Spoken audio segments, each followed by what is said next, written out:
வணக்கம் உறவுகளே, இது நங்குரம். நான் முருகேசன். இந்த காணொலியை பார்க்கும் நண்பர்கள், உறவுகள் அனைவரும் உங்களுடைய காணொலியை நினைத்து சப்ஸ்கிரைப் செஞ்சு உங்களுடைய மேலான ஆதரவை கொடுங்கள். நன்றி, வணக்கம். பீகார் எலெக்ஷன் திருப்பி நமக்கு இருக்கிற முக்கியமான விஷயமே அதான். வேறு வழி இல்லை. அதை பற்றி மட்டும்தான் பேச வேண்டியதாக இருக்குது. வேறு எதை பற்றியும் பேசுகிறதுக்கு வழி இல்லை. நிறையா இருக்குது பேசுகிறதுக்கு, நிறையா இருக்குது. வியூஸ் வரதுக்கு நிறையா இருக்குது. நம்ம வியூஸ் எல்லாம் நம்ம இதெல்லாம் பார்த்திங்கன்னா ரொம்ப கேவலமாக இருக்கும் வியூஸ் எல்லாம். ஆனாலும் நம்ம அரசியலை மட்டும்தான் பேசுகிறோம். அப்படின்னா காரணம் என்ன அப்படின்னா, அரசியல் வந்து இன்றைக்கி இருக்கிற அரசியல் வந்து கிட்டத்தட்ட 150 கோடி மக்களினுடைய வாழ்வாதாரத்தை சிதைக்கக்கூடிய அரசியலாக இருக்குது. இதுக்கு வேறு வழியே இல்லை. அப்படிங்கிற பட்சத்தில் தான் நம்ம இதையே திருப்பி பேசுகிறோம். நம்ம பேசுறதுக்கு சிரிச்சுக்கிட்டு நல்லா சிரிப்பாக வேறு இன்னும் நிறைய கண்ணெல்லாம் இருக்குது. அதெல்லாம் நமக்கு இன்றைக்கி நம்மளோட தலையாய பிரச்சனை நம்ம நாடு. அதை பற்றி தான் பேசுகிறோம். தயவு செஞ்சு சப்ஸ்கிரைப் பண்ணி உங்களுடைய மேலான ஆதரவை கொடுங்கள். பீகார் எலெக்ஷன் முடிஞ்சு போச்சு. இதில் வந்து எவ்வளவு தில்லுமுள்ளுகள், எவ்வளவு ஓரவஞ்சனைகள் இந்த 150 கோடி மக்களினுடைய ஜனநாயகத்தை, இந்த ஜனநாயக நாட்டினுடைய இறையாண்மையை காவு கொடுக்கக்கூடிய அனைத்து வேலைகளும் செஞ்சுருக்காங்க. கிட்டத்தட்ட அறுக்கப்பட்ட கோழி எப்படி துடிக்குமோ அந்த மாதிரி ஜனநாயகத்தை துடிக்க வச்சுருக்காங்க. நான் இந்த இதையே வந்து தமிழனாக வச்சு, அறுக்கப்பட்ட கோழி போல் ஜனநாயகம் அப்படி தமிழனாக வச்சு முன்னாடியே ஒரு காணொலி போட்டுட்டேன். இருந்தாலும் நம்ம இன்னும் நிறைய யோசிக்க வேண்டியிருக்குது. என்ன யோசிக்க வேண்டியிருக்குது? தேர்தல் இனிமேல் வேஸ்ட்டு. தேர்தலில் நிற்கிறதுங்கிறது இனிமேல் வேஸ்ட்டு. நிறைய காணொலிகளை பார்க்குறோம். இப்போ போராட்டங்கள் நடக்குது. இப்போ பீகாரில் வந்து போராட்டங்கள் நடக்குது. அடித்து நொறுக்குறாங்க. பிஜேபி அலுவலகங்களை, பொது அரசு இதெல்லாம் வந்து நொறுக்குறாங்க. நாங்கள் வந்து இந்த ஆட்சிக்கு ஓட்டு போடல, நாங்கள் இவர்களை எதிர்த்து ஓட்டு போட்டோம், இவர்களால் எப்படி ஜெயிக்க முடிஞ்சிச்சு அப்படிங்கிற மாதிரிலாம் கேள்வி நிறைய கேட்குறாங்க. இந்த கேள்வி எங்கே போய் முடியும் அப்படின்னா, இது வந்து மிகப்பெரிய கேள்வியாக உருவாகி ஒரு புரட்சி லெவலுக்கு போயிருமோ அப்படிங்கிற மாதிரி பயமாக இருக்குது. இந்த மாதிரி வந்து சரியான ஒரு இது வந்து ஒரு சரியான பாதையா அப்படின்னா, சரியான பாதை இல்லை. நீங்கள் அடித்து நொறுக்குறதோ, இல்லை நீங்கள் வந்து ஜனநாயக ரீதியாக போகாமல் நீங்கள் வந்து வன்முறையை கையில் எடுத்து அதன் மூலமாக கொளுத்துறதோ, இல்லை அடிதடி தகராறுலாம் பண்ணால் உங்களை ஈஸியாக பிடிச்சி உள்ளே போட்டுருவாங்க. எவ்வளோ பேர்த்த வேணாலும் போடுறதுக்கான சிறைகள்லாம், லட்சக்கணக்கான மக்கள் அடைக்கிறதுக்கான சிறைகள்லாம் இந்திய அரசாங்கத்துக்கிட்ட இருக்குது. எல்லா மாநிலத்திலையும் மத்திய சிறைசாலை இருக்குது, கிளை சிறைச்சாலைகள் இருக்குது, மகளிர் சிறைச்சாலைகள் இருக்குது. அதனால் இந்த மாதிரியான வயலன்ஸ் போராட்டம் வந்து அது தவறான ஒரு சமாச்சாரம். இதுக்கு வந்து இந்த மாதிரி பீகாரில் ஏதோ இப்போ முட்டாள்தனமாக இந்த காரியத்தை செஞ்சுருக்காங்கன்னு நினைக்கிறேன். ஒரு அலுவலர் இருக்கிறது, ஒரு அரசாங்கம் என்ன பண்ணுவாங்க அப்படின்னா, ஒரு லெவல் வரைக்கும் பார்த்துட்டு இருப்பாங்க. இந்தியாவின் 4வது மிகப்பெரிய வல்லரசு இந்த நாடு. ஆனால் நம்ம எல்லா பக்கத்தையும் யோசிக்க வேண்டியிருக்குது. இந்த புரட்சி பெரிய அளவில் வெடித்து பெரிய அளவில் போணுச்சு அப்படின்னாக்க அது கட்டுப்படுத்த முடியுமா அப்படின்னா அது வந்து சிரமம்தான். அதுவும் வந்து சிரமம்தான். ஏன்னா மக்கள் தொகை வந்து இன்றைக்கி எவ்வளவோ பெரிய ஒரு உலகின் மிகப்பெரிய ஜனநாயக நாடு இல்லையா? மிகப்பெரிய மக்கள் தொகை கொண்ட நாடும் சீனாவை எப்போவும் முந்திட்டோம். நம்ம கிட்டத்தட்ட 5-6 வருஷத்துக்கு முன்னாடி சீனாவை முந்தி நம்ம மேலே வந்துட்டோம் மக்கள் தொகையில். அதனால் வந்து இப்போ நீங்கள் வந்து இப்போ எனக்கு தெரிஞ்சது 2மே தவறு தான்.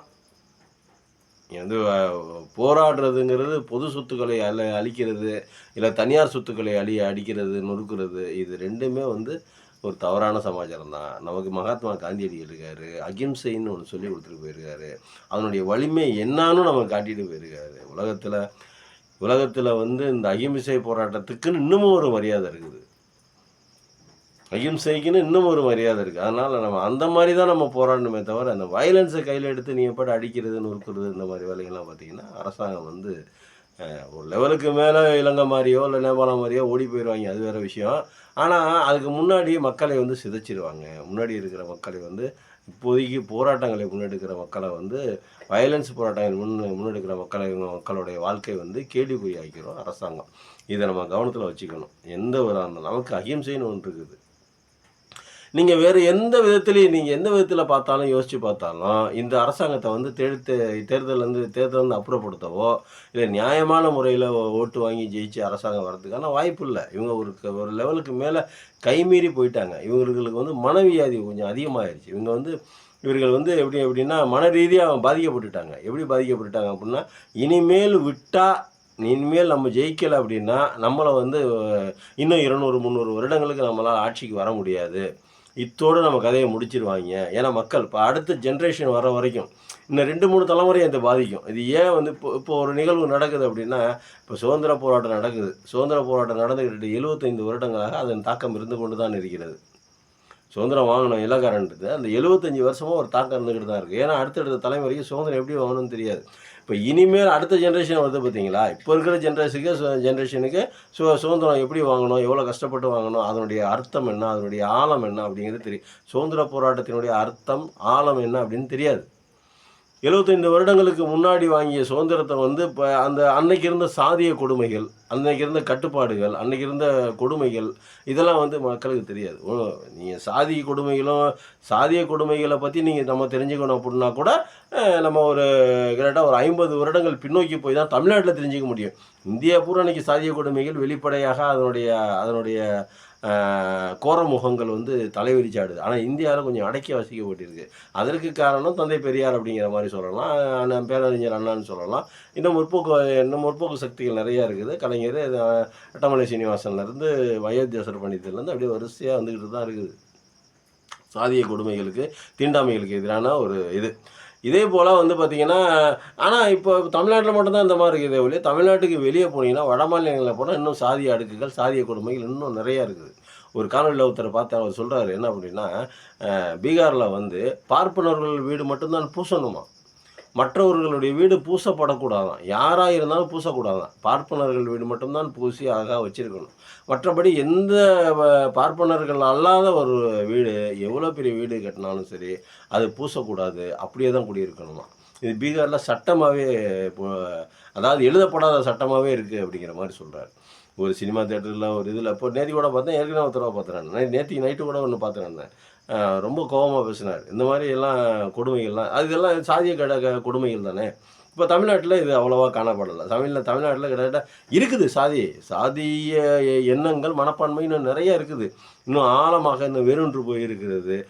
நீர் பூத்த நெருப்பாக மேலே பார்க்கறதுக்கு சாம்பலாக போது உள்ள நெருப்பு இன்னும் கனன்று கொண்டு தான் இருக்கிறது. சாதியை அவ்வளோ ஈஸியாலாம் ஒழிக்க முடியாது. கிட்டத்தட்ட 2000 வருடங்களாக 2500 வருடங்களாக நம்மளை சாதின்னு சொல்லிட்டு கட்டமைச்சு நம்மளை தேவையற்ற அந்த இதிகாசங்களையும் புராணங்களையும் காரணம் காமிச்சு சாதியலாக நம்மளை பிரித்து விட்டார்கள்.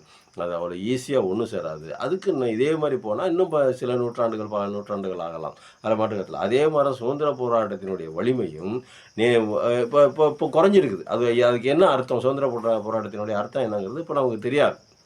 அதுக்கு எவ்வளோ கஷ்டப்பட்டாங்க. ஒன்றும் இல்லைங்க, சிதம்பரம் ஒருத்தர் எடுத்துக்கோங்க. அவரை வந்து 75 வருஷத்துக்கு அந்த சுதந்திரம் அவர் வாழ்ந்த காலத்தில் அவரை வந்து மாடு இழுக்கிற செக்கில், மொட்டை வெயிலில், உச்சி வெயிலில் மாடு இழுக்கிற செக்கில் ஒரு மனிதன் 2 மாடுகள் இருக்க வேண்டிய செக்கை ஒரு மனிதன் கழுத்தில் கட்டி நிற்க வச்சு இழுக்க சொல்லியிருக்கான். முடியலன்னா முட்டி போட்டாவது இல்றா அப்படின்னு சொல்லியிருக்கான். அதுவும் முடியலன்னா சவுக்கால அடிப்பான். அப்போது அந்த சுதந்திர போராட்டத்தினுடைய வலிமை நீங்கள் என்னன்னு சொல்லிட்டு பார்த்துக்கணும். கிட்டத்தட்ட சிதம்பரம் நிறைய பேர் கொடுமைகளை சித்திரவதைகள் அனுபவிச்சிருக்காங்க. அந்தமான சிறைகளில் சித்திரவதைகள் அனுபவிச்சவனோட கதையெல்லாம் கேட்டால் கண்ணில் ரத்தம் வரும். ஆனால் அதே சமயம் வந்து பார்த்திங்கன்னா நமக்கு தெரிஞ்ச மாதிரி சிதம்பரனார் வந்து அவ்வளவு சித்திரவதைகள் படுத்தப்பட்டார். அவருடைய வரலாறு எடுத்து படித்து பார்த்தா அவ்வளவு இதாக இருக்கும். அப்படியாப்பட்ட சிதம்பரனாரே கொண்டு போய் நம்ம சாதிய தலைவராக ஆக்கிட்டோம். அது மட்டும் இல்லாமல் நிறைய பேரை சாதிய தலைவர்களாக மாற்றிட்டோம். அம்பேத்கரே நீ சாதிய தலைவர்களாக பார்க்கக்கூடிய மனப்பான்மை தான் என்ன இருக்குது நம்ம இந்தியாவில். இப்படி இப்படி இப்படி இப்படி இருக்கிற பட்சத்தில் நீங்கள் வந்து இப்போ இந்த சுதந்திரத்தை வாங்கினுடைய எஃபெக்ட்டு, அதனுடைய தாக்கம் வந்து இப்போ நமக்கு தெரியாது. தெரிஞ்சிருந்தால் இந்த அளவுக்கு இவங்க வந்து அந்த சுதந்திர போராட்டத்தினுடைய தாக்கத்தை வந்து இவர்கள் மாற்ற பார்க்குறார்கள். அதை திசை திருப்ப பார்க்குறாங்க. சுதந்திரம் என்னமோ ஈஸியாக வந்துருச்சு, இந்த நூல் போட்டவங்க மட்டும்தான் சுதந்திரம் வாங்கினாங்க அப்படிங்கிற மாதிரியான ஒரு நெரேட்டிவை செட் பண்ணப்படுகிறது. இல்லை அப்படின்னா நூல் போட்டவங்களும் நிறைய இந்த சுதந்திர போராட்டத்தில் இருந்தாங்க அப்படிங்கிற மாதிரியான ஒரு நெரேட்டிவ் சிந்திக்க பார்க்குறாங்க, கட்டமைக்க பார்க்குறாங்க. அதே போல் வந்து முஸ்லீம்கள் வந்து இதில் வந்து இல்லவே இல்லை, சுதந்திர போராட்டத்தில் இல்லை இவர்களும் வந்தேரிகள் அப்படிங்கிற ஒரு நேட்டிவ் செட் பண்ண பார்க்குறாங்க. ஏன்னா இஸ்லாம் என்ன செஞ்சு இஸ்லாம் ஹைதர் அலியோ திப்பு சுல்தானோ எவ்வளவு பாடுபட்டார்கள் ஆங்கிலேயர்களுக்கு எதிராக அப்படிங்கிறதெல்லாம் அந்த வரலாறெல்லாம் மறக்கடிக்கப்படுகிறது. இந்த மாதிரிலாம் நிறைய என்ன சொல்லலாங்க. பேசினா சுதந்திர போராட்டத்தை பற்றி பேசினாவோ, சாதி அடுக்களை பற்றி பேசினாவோ நிறைய பேசிட்டே இருக்கலாம். நம்ம அதை பற்றி எல்லாம் இப்போ என்ன சொல்ல வரோம், நீங்கள் வந்து இப்போது ஒரு ஒரு போராட்டத்தை முன்னெடுக்கிறீங்க அப்படின்னா அது அகிம்சை ரீதியில் போராடினீங்கன்னா யாருக்கும் எந்த பாதிப்பும் இருக்காது. அரசாங்கம் நம்மளை தொடுவதற்கு யோசிக்கும், சிந்திக்கும். அதை விடுத்து இனிமேல் அரசியல் ரீதியாவோ தேர்தல் ரீதியாவோ இந்த கட்சியையோ இந்த ஆட்சியையோ அப்புறப்படுத்தவோ முடியாது. அவர்களுக்கு ஒரு மனவியாதி முதலே சொன்ன மாதிரி அவர்களோட மென்டலில் புகுத்திட்டாங்க. இன்னும் 200-300 வருடங்களுக்கு குறைந்தபட்சம் அடுத்த 100 ஆண்டுகளுக்கு நம்மளை வரவே விட மாட்டாங்க. ஏன்னா இதனுடைய தாக்கம் வந்து 100 ஆண்டுகளுக்கு இருக்கும். இந்த பரகல பிரபாகரன் ஒருத்தர் இன்னொரு வெளிநாட்டு அறிஞர்கள்லாம் என்ன சொல்கிறாங்க, இந்த 15 ஆண்டுகளில் 12 ஆண்டுகளில் மோடி செய்த இந்த குளறுபடிகள், இந்த அந்த அரசு கட்டமைப்புகளினுடைய அஸ்திவாரத்தை ஆட்டி பார்த்தது, இதையெல்லாம் சரி பண்ணணும். இந்த நாட்டை பழையபடி 2014க்கு முன்னாடி காங்கிரஸ் இந்த கவர்மெண்ட் அளவுக்கு கொண்டு போகணும் அப்படின்னா இதுக்கு இன்னும் 25 வருஷம் ஆகும் அப்படிங்கிறார்.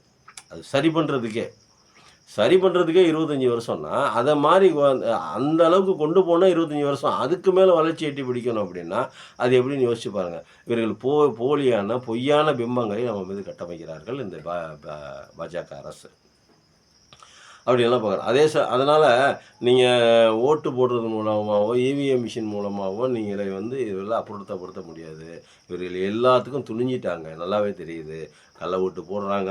முதல்ல என்ன பண்ணாங்க அப்படின்னா இந்துத்துவான்னு சொல்லி ஏமாற்றலாம். முதல்ல 1975 காலகட்டங்களில் 1900 நான் ஒரு 40 வருஷத்துக்கு முன்னாடி வச்சுங்க. இப்போ 90 80 இந்த காலகட்டங்கள்லாம் என்ன பண்ணாங்க, முஸ்லீம்களுக்கு எதிரான ஒரு பிரச்சாரத்தை கட்டமைத்து இந்துத்துவானாங்க. இந்த இந்துத்துவா வச்சு தான் இந்துத்துவாங்கிற பேரில் தான் இந்த பிஜேபி என்ன பண்ணுச்சு அப்படின்னா, பிஜேபி, பஜ்ரங்கதள், விஸ்வ இந்து பரிஷத் இதெல்லாம் 3 என்ன பண்ணுச்சு அப்படின்னா, அத்வானி தலைமையிலான ஒரு குழுவை அமைச்சு இந்த நாட்டை பிடித்து என்னடா அப்படின்னு யோசித்து கலவரங்களை உண்டு பண்ணணும், இது மாதிரி கலவரங்களை கட்டமைக்கணும், அடிப்படையாக கலவரங்கள் தான் நடக்கணும் அப்படிங்கிற மாதிரியான யோசித்து பாபர் மசூதியை பிடிச்சிட்டாங்க. பாபர் மசூதியை பிடிச்சி காலி பண்ணி அதிலிருந்து அப்படியே ஒன்று ஒன்றா மெதுவாக துளுத்து வந்தது தான் இன்றைக்கி இவ்வளவு பெரிய ஒரு இந்தியாவை ஆக்டோபஸ் மாதிரி விழுங்குவதற்கான வேலையை பார்க்கிறார்கள் இந்த கயவர்கள். அது ஒரு பக்கம் இருக்கட்டும். இப்போது இந்த நாளாக இப்போ நீங்கள் எலெக்ஷன்லேயோ எதுலையோ எப்படி தான் நீங்கள் பிரச்சாரம் பண்ணுங்கள், பாடி குத்தினாலும் இப்போ ஒன்றும் இல்லைங்க. ஒரு 10,000 ரூபா இப்போ ஒரு கவர்மெண்ட் ஸ்கீம் கொடுத்து போட்டாங்கல்ல, தேர்தல் அறிவிப்பு வந்துருச்சுன்னா எந்த பணமும் கொடுக்க முடியாதுல்ல, எந்த பணமும் அரசாங்க எதுவும் கொடுக்க முடியாது. கட்சி ரீதியாகவோ அரசாங்க ரீதியாக எந்த நலத்திட்டங்களும் அறிவிக்கக்கூடாது, கொடுக்கவும் கூடாது.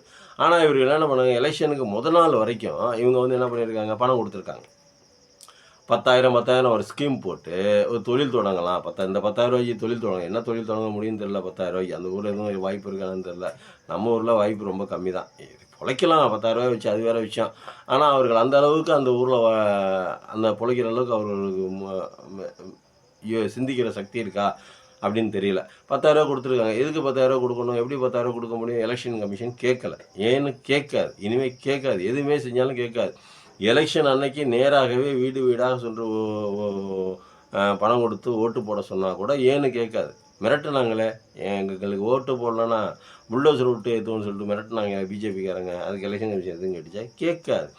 ஏன்னா எலெக்ஷன் கமிஷன் அப்படிங்கிறது பிஜேபியினுடைய ஒரு டிபார்ட்மெண்ட்டு. எத்தனையோ அணிகள் இருக்கிறது. வக்கீல் அணி இருக்குது, விவசாய அணி இருக்குது, இளைஞர் அணி இருக்குது, தொண்டர் படை அணி இருக்குது, இது மாதிரி நிறையா இருக்குது. அது மாதிரி எலெக்ஷன் கமிஷன் ஒரு பிஜேபியினுடைய ஒரு பார்ட்டு. எப்படி சொல்லலாம், எலெக்ஷன் அணின்னு வேணால், தேர்தல் அணி அப்படி வேணால் வச்சுக்கலாம் பிஜேபி. இதை எலெக்ஷன் கமிஷனை அந்த மாதிரி தான் பிஜேபி இது பண்ணிகிட்ருக்கு. இப்போ நீங்கள் இதில் இடத்த மாற்றத்தை கொண்டு வந்துட முடியாது. அப்போ போராட்டம் தான் முக்கியம். அந்த போராட்டம் எப்படியாப்பட்டதாக இருக்கணும், வயலன்ஸாக போனீங்க அப்படின்னா இப்படி தூக்கி உள்ளே போட்டுருவான். அதில் மாற்று கருத்தில் தூக்கி உள்ளே போட்டு வெளியே வர முடியாத அளவுக்கு பண்ணுவான். அதுக்காக அறப்போராட்டம் தான் நல்லது. அறப்போராட்டத்தை கையெடுக்கணும், பெரிய போராட்டமாக மாறணும். உலகளாவே அதை பேச வைக்கணும். அப்போ தான் இந்த தேர்தல் கமிஷனையும் இதையும் சுப்ரீம் கோர்ட்டையும் கையில் பிடிச்சிட்டாங்க. சுப்ரீம் கோர்ட் இப்போ இதை இப்போ தேர்தல் கமிஷன் தேர்தல் அணி அப்படின்னு வச்சுங்க. பிஜேபியோட தேர்தல் அணி அப்படின்னு வச்சுக்கோமே. அந்த அணிக்கு தலைவர் ஞானேஷ்குமார் அப்படின்னு வச்சுக்குவோம். அதே மாதிரி சுப்ரீம் கோர்ட்லேயும் ஒரு அணியை வச்சுருக்காங்க, நீதிபதிகள் அணின்னு. இவங்க கட்சியை சார்ந்தவங்க தான் அதுலேயும் இருக்காங்க. எல்லா கோர்ட்லேயும் இவங்க கட்சியை சார்ந்தவர்கள், இவர்கள் அணியை சார்ந்தவர்கள் இருக்கிறார்கள். நம்ம அகண்ட பாரதம் கட்டமைக்கணும், இந்துத்துவா கட்டமைக்கணும் அப்படிங்கிற மாதிரி அவர்களுக்கெல்லாம் எல்லாமே ஒரு ஆர்எஸ்எஸ்காரங்களாக தான் இருக்கிறாங்க. அவர்களுடைய மண்டையில் இதுவே புகுத்தப்பட்டிருக்கிறது. பாதிக்கப்பட போகிறது சாதாரண நம்மளை மாதிரி மக்கள் ஒழிய அவர்கள் இல்லை. அதனால் தயவு செஞ்சு என்ன சொல்கிறோம், வயலன்ஸை பண்ணாதீங்க. வயலன்ஸ் பண்ணி உங்களுடைய வாழ்க்கையை அழித்துக் கொள்ளாதீர்கள். பீகார் மக்களாக இருந்தாலும் சரி, தமிழ்நாட்டு மக்களாக இருந்தாலும் சரி, எந்த ஒரு மக்களாக இருந்தாலும் சரி, வயலன்ஸ் வேணாம். ஆனால் போராட்டங்கள் நல்லது. நீங்கள் இன்னொன்று நல்லா யோசிச்சு பாருங்கள். 150 கோடி மக்கள் வாழக்கூடிய ஒரு தேசத்தை வந்து அவ்வளோ ஈஸியாக வந்து நீங்கள் வந்து இது பண்ண ஒரு எல்லாமே ஒரு அளவுக்கு தான், ஒரு ஸ்டேஜ் வரைக்கும் தான். அந்த ஸ்டேஜுக்கு இப்போ மேலே போணுச்சுனாக்கா அவர்கள் வந்து பொதுமக்கள் வெகுண்டு எழுந்தாங்க அப்படின்னா அதெல்லாம் வந்து கட்டுப்படுத்துறதுக்கு எந்த அரசாங்கத்தாலையும் முடியாது. ஒரு அரசாங்கம் யாருடைய சப்போர்ட்டில் இருக்கணும் அப்படின்னா பொதுமக்களுடைய உள்ளார சப்போர்ட். இது என்னுடைய அரசாங்கம், இது என்னுடைய நாடு, எங்களை காப்பாற்றுவதற்கு இந்த அரசாங்கம் இருக்கிறது அப்படிங்கிற மாதிரி தான் பொதுமக்களுடைய சப்போர்ட், முழு சப்போர்ட்டில் தான், முழு ஆதரவோடு தான், அன்போடு தான் அந்த அரசாங்கம் நடக்க முடியும். இல்லைன்னா நடக்க முடியாது, ரொம்ப நாளைக்கு ஓடாது. பொதுமக்கள் வெகுண்டு எழுந்துட்டாங்க, நமக்கு எதிராக இந்த இந்த அரசாங்கம் இருக்கிறது, நமக்கு எதிராக இந்த ஆட்சியாளர்கள் இருக்கிறாங்க அப்படிங்கிற பட்சத்தில் ஆட்சியாளர்களை அடித்து நொறுக்கி ஒடுக்கப்படுவார்கள். அதுதான் உண்மை. அப்படி தான் இப்போ நடந்துகிட்டு இருக்குது நிறைய இடங்களில். ஆனால் நம்ம அந்த மாதிரி போவேனான்னு தான் நான் சொல்ல வரேன். இந்த வயலன்ஸை வந்து அவர்களுக்கு மட்டும் இல்லை, நமக்கு மட்டும் இல்லை, எல்லாத்துக்குமே எதிரானது. பொது சொத்துக்களோ தனியார் சொத்துக்களோ சேதம் அளிச்சிட்டோம் அப்படின்னா திருப்பி நம்மளால் கட்டமைக்க முடியுமா, கொண்டு வர முடியுமா, அதுக்கு பணத்தை செலவு பண்ண முடியுமா? இந்தியா ஏழை நாடு அல்ல, பணக்கார நாடு. ஆனால் ஏழைகள் நிறைந்த நாடு. அதனால் தயவுசெய்து வயலன்ஸை கைவிட்டுட்டு அறப்போராட்ட வழியை துவக்குங்கள். இந்தியா முழுவதும் மக்கள் போராட வேண்டும். அப்பொழுது நான் இந்த நாட்டை காப்பாற்ற முடியும். இனிமேல் இல்லை என்றால் இப்படியே போயிட்டு இருந்தால் அந்த ஆண்டவனால் கூட இந்திய நாட்டின் ஜனநாயகத்தை காப்பாற்ற முடியாது. நன்றி, வணக்கம்.